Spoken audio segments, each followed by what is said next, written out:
আমার মনে হয় যে আমি বাংলাদেশ আওয়ামী লীগের শ্রদ্ধেয় সাধারণ সম্পাদক এবং সড়ক ও সেতু মন্ত্রী মহোদয়ের সকালের বক্তব্য শুনেছি। আমার মনে হয় যে তিনি যে বক্তব্য দিয়েছেন সেটা অত্যন্ত স্পষ্ট। তো সেই ক্ষেত্রে আপনারা ওনার বক্তব্যের মধ্যেই কিন্তু প্রথম প্রশ্নের জবাব পাবেন। আর মাননীয় প্রধানমন্ত্রী আমাকে নির্দেশ দিয়েছেন, এটা ঠিক, যে আগামীকালকের মধ্যে একটা ব্যবস্থা নেওয়ার, এবং আমি আশা করি আমি কিছুক্ষণ পরে মাননীয় স্বরাষ্ট্রমন্ত্রীর সাথে বসব এবং সেইখানে আমরা সিদ্ধান্ত নিব। কোন আইনি প্রক্রিয়ায় হবে সেটা যখন আমরা সিদ্ধান্ত নিব তখন বলবো। ধন্যবাদ। কালকের মধ্যেই কি এই সিদ্ধান্তটি হবে? ইনশাআল্লাহ।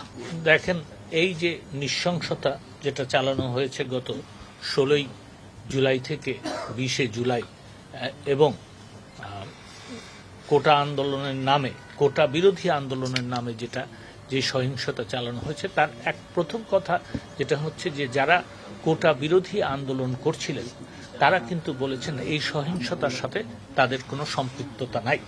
তো সেই ক্ষেত্রে আমাদের কাছে তথ্য উপাত্ত আছে যে এই জামাত, বিএনপি, ইসলামিক ছাত্র শিবির এবং ছাত্র দলের যারা জঙ্গি তারাই এটা করেছে। তো আপনি যে প্রশ্নের জবাব দিচ্ছেন, আমার মনে হয় যে এই দলটাকে যদি আপনার নিষিদ্ধ করা হয় তাহলে আইন শৃঙ্খলা এবং দেশের রাজনীতিরও অনেক উন্নতি। কোন দলকে যখন নিষিদ্ধ করা হয় তখন সেটা নির্বাহী আদেশই হয়, সেটা কোনো বিচার বিভাগীয় আদেশে হয়। বিচার করার, যুদ্ধ অপরাধীদের অপরাধের দায়ে বিচার করা এক কথা, জামাতকে নিষিদ্ধ করা আরেক কথা।